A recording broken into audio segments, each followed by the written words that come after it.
Oh, it's the latest news on Declan Rice to Manchester United, United's chase for Rasmus Højlund, Harry Kane and William Won't be coming to Manchester United, a new contract for Victor Lindelof, and the Butcher of Amsterdam, aka Lisandro Martinez, making it into a top 10 signings of the season list.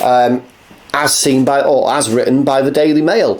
So let's get into it. So let's start with Declan Rice. So the 24-year-old, he is expected to depart West Ham, so he'll no longer be playing at the London Stadium after their final, which is coming up very soon. They've got a final in that, what's it called, that third, fourth, or eighth champions, European champion trophy.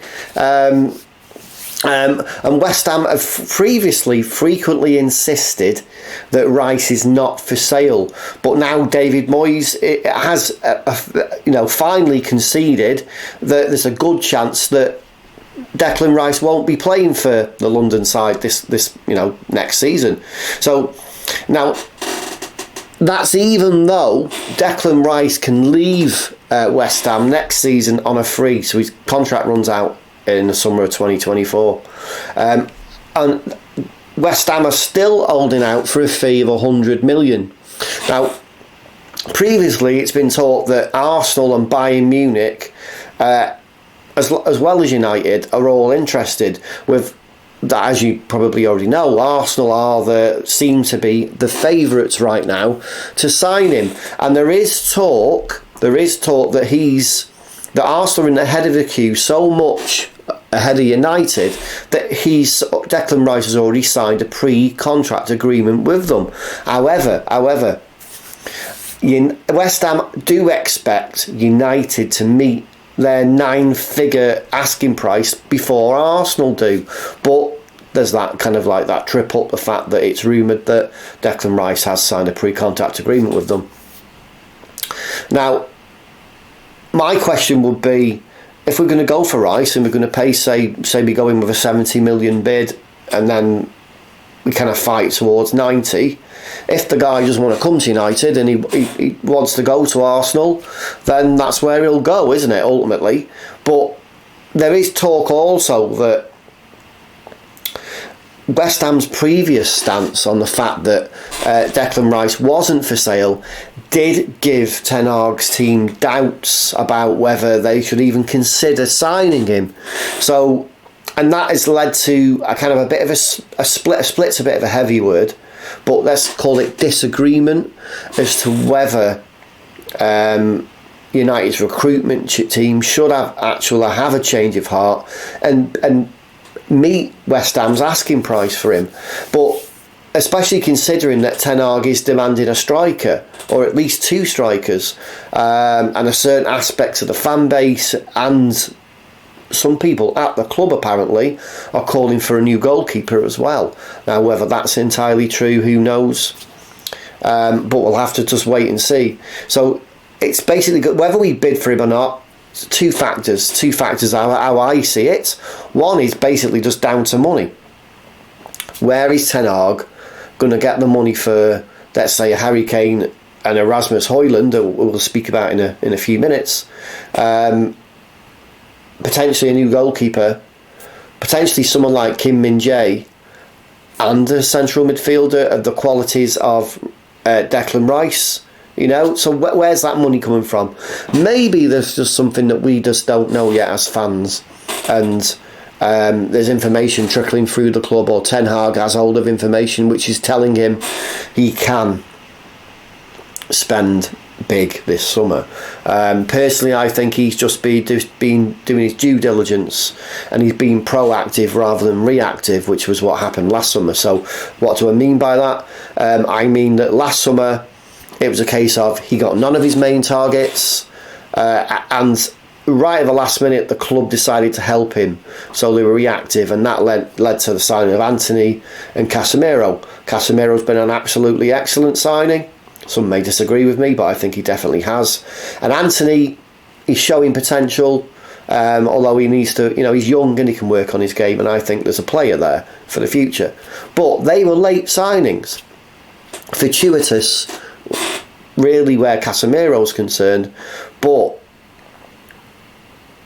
the other issue, so not money, the other issue is the fact that Declan Rice may not want to come to United, and I think if that's it, it doesn't matter how much money you've got. He just desperately doesn't, he just doesn't want to come to us.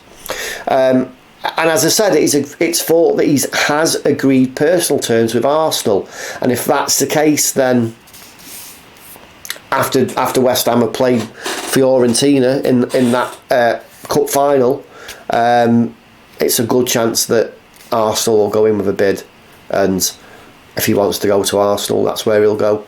I'm kind of repeating myself over Arsenal there.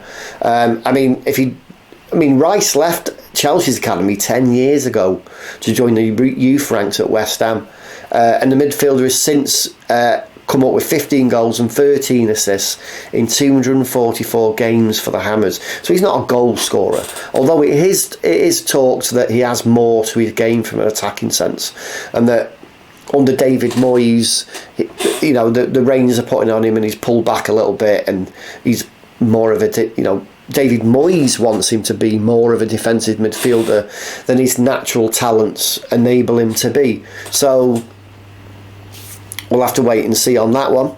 Moving on to Rasmus Højlund. Now,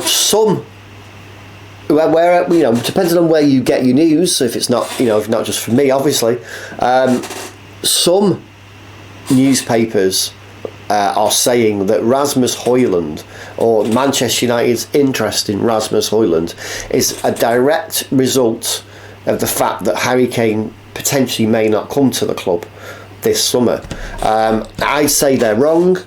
I say that Ten Hag's a bit more of a pragmatist than that, and he knows that if he was going to sign an aging striker who, yes, can still do a job for a couple of seasons, that he will still need a backup, somebody who is ready and able to step into the boots of the likes of Harry Kane and do a job, and also right now cover should Harry Kane or whoever becomes injured. So I personally think that Erik Ten Hag is looking at two strikers, not one. So if you're seeing reports that Rasmus Højlund is this alternative to Harry Kane, that's not true. I think that's absolute rubbish, absolute hogwash. Well, anyway, talking about Rasmus Højlund individually, we'll get on to Kane in a short while. The Atlanta striker is rated at 40 million. As far as I know, Manchester United are the only club right now, I mean, I could be wrong, tell me in the comments if I'm wrong, but Manchester United are the only club right now who are, into the press that is, known to be interested in signing him. And right now his value is around 40 million. So you can expect there to be a little bit of a Manchester United tax on that, and possibly we'll end up paying probably 50-60 million. I hope that doesn't happen, obviously, especially if we're signing two strikers and a midfielder, hopefully someone like Declan Rice, because for me they're the important parts on the pitch we need to fill. Someone like Declan Rice, CDM, and a bit of an attacking edge to him, and at least two strikers. And I think from there we're golden into the new season. But Erik Ten Hag is determined to bring in a new striker, and it's about, I think, determining who that second striker will be, because if Harry Kane doesn't come, I don't think I can't think of another striker who's Premier League proven. I mean, you tell me if I'm wrong. I don't know. This is all opinion-based news. At the end of the day, I don't know everything. So if you can, here we go. If you can point out a Premier League-based striker, doesn't have to be English, but Premier League striker, can be up and coming, can be established, who's a proven goal scorer, who can be an alternative to Harry Kane, please let me know in the comments below. I mean, previously I was thinking Ivan Toney, but obviously he's got an 8-month ban. And I suppose one school of thought is go for Toney still. Brentford are probably going to sell him on the cheap, because he was wanting away from Brentford. He had refused to sign a contract. So there's the chance we could get him really dirt cheap. And if we were going to sign Rasmus Højlund as well, then maybe there's the chance we get Højlund now, bring him in for the first half of the season, and then get Tony and work with him. The downside to that would be, as far as I know, Ivan Toney is not allowed to train professionally. So it's either he's not allowed to train with Brentford, or he's not allowed to train professionally, as in with any other club in the top flight. Or, I haven't really looked into that. So again, if you know any different, please let me know in the comments below. But where Rasmus Højlund's concerned, 40 mil I think's a fair price. I wouldn't want to pay 60 million for him. There's always that same Premier League proven, but it means a hell of a lot. And what we don't want to do is pay big money again, and the Danish striker to come in to United and not be able to get a start. We've had problems like that for many years now, and I just don't want to see that again at the club. And I think Ten Hag's too astute to kind of let that happen. But United are really interested in Højlund, and they've recently stepped up their interest, and I think he's almost a dead cert to be a Man United player next season, definitely. And I think that really put the death knells on Anthony Martial's future at the club. But that still will come down to Joe Glazer, because Martial's a favourite of his, and I think in the past he's compared him to Pele. Now, is that an indictment of what that particular American owner of our club knows about football? I mean, she'll be all laughing, putting her heads in her hands. I don't know. I mean, it's funny. I mean, Anthony Martial, like Pele, I mean, that's just absolutely ridiculous. Anyway, so watch this space for more news about Rasmus Højlund. I think it's going to move pretty quickly. I mean, we're 8 days away from the opening of the transfer window, and we know there's real interest from Man United. Just a little bit more about Rasmus Højlund. If you didn't know, he's represented by the SEG agency, who also look after Ten Hag. I mean, apparently some people are saying that could be an advantage for us, because Ten Hag has got an inside scoop on what's going on at that agency. But I think really that's rubbish. I mean, if you employ a company to look after your personal interests, you wouldn't expect that company to be openly talking to their other clients about you. So how that would give United any kind of upper hand over anybody else, or a benefit, make us able to guarantee to sign him, I don't know. Ultimately, the lad's got one to come. And from what I know, it looks like he really does. I mean, if you didn't know, he joined Atalanta only last summer for 15 million. And he scored 16 goals and provided 7 assists this season. I mean, that's a great return for someone so young. So he definitely has real potential. And the reports that last week that Erik Ten Hag had video calls with the youngster, and that, I mean, if that is true, and there's no way for me to verify whether it is or not, then I'm excited. But we need 2 strikers, and we definitely need 2 strikers. So let's move on now. So as I mentioned earlier, there are some outlets, some newspapers, or whatever you want to call them, linking the fact that Manchester United have an interest in Rasmus Højlund with the fact that the potential for Harry Kane to come to Manchester United looks to be diminishing daily, every day. Now, that's the fact that people are putting these 2 players together and linking one to the other, as I mentioned before, I think is absolutely rubbish.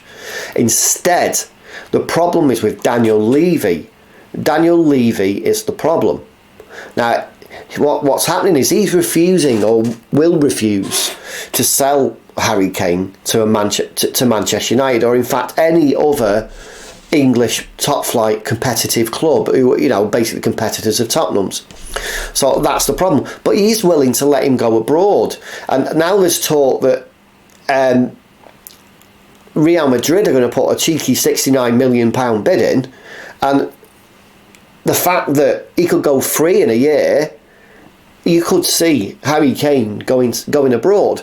But there's also talk that he really does not want to play abroad. So really, I've seen some in the last year, since the end of last season. Do you remember early last season there were rumours that Kane was miserable because really he wanted to be at City. He didn't want to stay at Tottenham.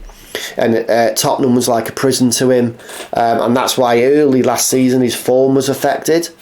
Now maybe that was true, but some outlets were, especially some comedy football YouTube channels, were taking the mix to the point where they had Harry Kane wearing like a prison suit, talking to Mr. Levvy, like, saying, please Mr. Levvy, let me out of jail, please let me out of jail, I've been here all my life, please let me out. You know what I mean? And now, I think he's got Harry Kane over a barrel. But he's saying, I'll let you go abroad. But it's always been rumoured that Harry Kane wants to stay near his family. He doesn't want to go abroad. He wants to stay in the UK because he wants to break the Premier League's all-time goal-scoring record.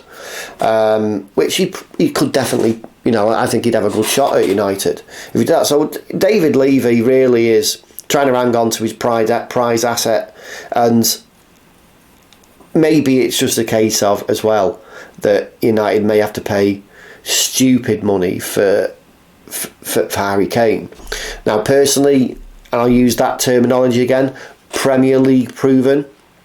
Yes, Harry Kane is, but would you pay more than 110 million? Would you pay 110 million? Would you pay 120 million, 130 million for Harry Kane, considering you may get what, 1-2 seasons, maybe 3 seasons out of him at that level, before I don't know, honestly, it depends. I do believe that if Harry Kane was to sign for Manchester United this coming transfer window, that he's guaranteeing us 20 odd goals next season.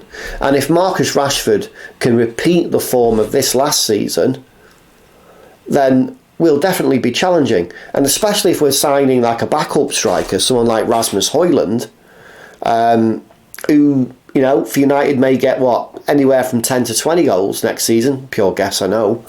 But imagine that extra. Rashford, say, repeats with a 17 Premier League goals, by the way. So let's say he repeats 17 Premier League goals. We've got Harry Kane scoring mid-20s, let's call it 25, and Rasmus Højlund scoring 15 to 20, so similar to Rashford. So you're talking, 34, 54, 60 goals roughly, which is a significant. Well, that's just for 3 players. I mean, obviously you'd expect goals to come from across your team during the season, and I'd expect more from Anthony next season as well. So just the fact that we could add more goals to the team, significantly more goals with the signing of 2 strikers, and especially with Harry Kane. And I'm starting to wonder why. How much would you pay? I mean, it's all right being ideological and thinking, or ageist, or whatever you want to call it, and thinking, oh no, he's too old, I don't want to pay this. But he guarantees us goals. He guarantees the ball in the back of the net. And what does that do? That gives us more chance of challenging for the Premiership title. Honestly, I'll be honest and say, I don't think just the signing of Harry Kane is enough to challenge for the Premier League title. But it increases our chances of doing it if Ten Hag has the finances to strengthen the squad elsewhere. Declan Rice would be perfect. Rasmus Højlund, like I've said. I mean, what do you think? How much would you pay? I mean, I know there are those people who, in the comments, who say that they wouldn't pay any money for Harry Kane no matter what. I mean, so you're talking about Victor Osimhen then. Who are you talking about? Who's going to be your world-class striker that United should bring in? United should have up front, who guarantees to score us 20 plus goals per season. I mean, Osimhen is going to cost more than Kane. It's likely we'll enter into a bidding war with other clubs, which is not a bad thing, but we're going to pay a lot more than we pay for Harry Kane. So my question to you is, and let me know in the comments below, how much would you pay for Harry Kane? What's your limit? Let me know in the comments below.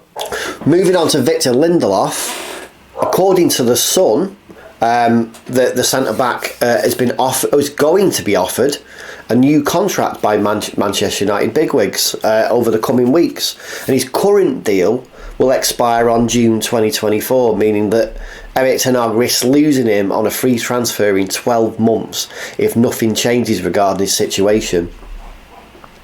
Now, United swooped to sign the centre-back, Lindelof, in 2017, and he's since made 231 appearances in all competitions. He's scored 3 goals from the back, and he's played 35 games in the past season, and found himself above Harry Maguire in the pecking order. Lindelof has also made 58 caps for his country, and started his career at Vastasras. I can't, when it comes to pronouncing foreign club names, I'm absolutely useless at that, so bear with me, I'll try one more time. Vastasras. So he started his career at Vastasras, right? SK, before Benfica got him and moved him over to Portugal when he was young. That was 2012. Well, anyway, personally, I think this season, when Martinez was injured, or is injured, so and Lindelof, Erik Ten Hag was forced to play Lindelof, I think Lindelof has done amazingly well, and it just goes to show that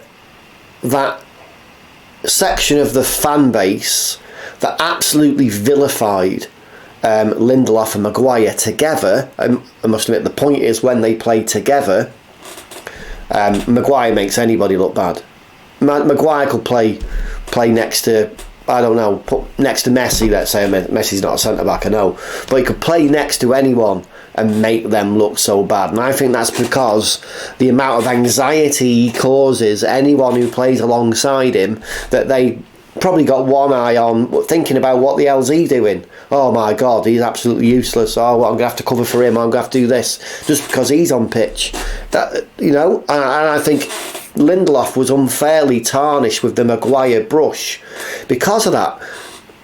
Because he's done absolutely amazingly well. He's looked calm. He's been consistent. He has made a few mistakes, but nothing that would, Martinez makes mistakes, Varane makes mistakes, and nobody pulls them up all the time. So I think the fact that Lindelof has made a few minor mistakes, I think one of them you could say was in the FA Cup final at the weekend. That opening goal, that 13 seconds into the game. So the ball come over, he headed it, it hit the City player up in front of him, goal scored. So it hit Gundogan then, and then down in front of him, volleyed in the goal. Great goal, by the way. But anyway, let's move on from that. I don't want to talk about that. The whimper at Wembley, which it was. We just didn't turn up, did we? So yeah, Lindelof, for me, well worth keeping on. But the fact is, does he want to stay? Because he's still likely to be third choice, or potentially fourth. So let me stick with one train of thought. He could be third choice centre back. Now, where the fourth choice centre back point comes in, that's because if United do sign someone like Kim Min-jae, then it's thought that Kim Min-jae would play alongside Martinez, and Varane would drop into third choice, because obviously Varane's approaching the end of his career. Although I think it's a little bit early, I think, to be replacing Varane as one of your top centre-back in pair. But who am I to talk? At the end of the day, I'm not there training with Varane every day. Erik Ten Hag and his team are. And they know more and see more than any of us do. So there may be the fact that he sees that Varane is coming towards the end of his usability, or the fact that he can't play every game of the season. You can't use him 3 games in a row. Lindelof, you can. And I don't understand why you give Lindelof a new contract, reward the guy for doing so well, bring Kim Min-jae in, and just say, Lindelof, all right, we'll give you some more money, sit on the bench. That's a bit reminiscent of Ed Woodward, isn't it? I mean, he does have, Lindelof does have a clause in his contract where United could activate an extension, a 1-year extension to his contract. So they could have done that. They don't actually have to offer him a new contract. Yeah, his contract's up, his main contract's up in summer 2024, but they could just extend it by 12 months. So unless he's going to be one of your top 3 centre-backs, I don't understand why you'd offer him a new contract, really. I really don't. Let's move on to Lisandro Martinez. Now, it's also been rumoured, a bit like Lindelof, that Martinez is going to be rewarded with a new contract, but that's not what I'm talking about here. I'm talking about the Daily Mail has there's top 10 signings of the Premier League kind of award type thing, Premier League signings of the season, and Lisandro Martinez, so the Butcher of Amsterdam, I love that name, he comes in at number 5 on that list, and that's after the fact that there were many, I think, mainly ex-Liverpool players, so those that are pundits right now, was slagging Martinez off and pointing to the fact that he's only 5'9" and how he was going to get bullied in the Prem. And I think he's done so well to prove them Scousers wrong. I mean, they're not all Scousers, but ex-Scouse players. So, and not only has Lisandro Martinez shown his incredible quality on the pitch, but his resilience to bounce back to what was a bad start to the season.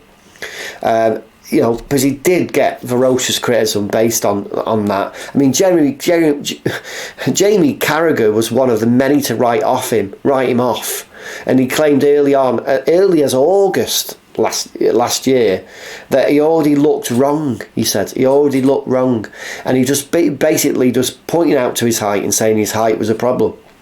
And the Argentinian player quickly settled. I think he quickly really did settle in at Old Trafford, and he's formed a formidable, probably one of the best partnerships we've had in many years, probably a decade or more, with Rafael Varane this season. And his performances have been absolutely crucial, especially on our build-up to winning the Carabao Cup. And the guy's also won the World Cup, so the guy's a winner. He's an absolute winner. Absolute amazing buy, and the fact that he's only 5th on this list, I think is an absolute joke. I mean, Erling Haaland, he's obviously up there at 1. Incredible goal scoring talent, and apparently Pep Guardiola can get more from him and make him even better. That's a very, very scary prospect. For me as well, though, Lisandro Martinez isn't just that kind of like fast, strong-willed fighter as a centre-back. He can read the ball and he can play the ball with both feet. There were times for Ajax that he played at CDM. He was trusted that much. I think he played somewhere between 18 and 23 times at CDM, which is why there was that rumour early in the season that maybe Ten Hag, or that school of thought, if you ever came across it, I think I mentioned it in a few of my videos, that Martinez could stand in at times at CDM if Ten Hag so chose to, but obviously he didn't choose to do that. But yeah, I think he's an absolute great signing. I hope he comes back the same player. It wasn't an overly serious injury that he had, not a career-defining injury, but still, he's been out, and I just want him back playing next to Varane. And hopefully Ten Hag can strengthen the side. And obviously there's going to continue to be lots of rumours for different players and things. That's what, once a transfer window opens in 6 days' time, I think that's when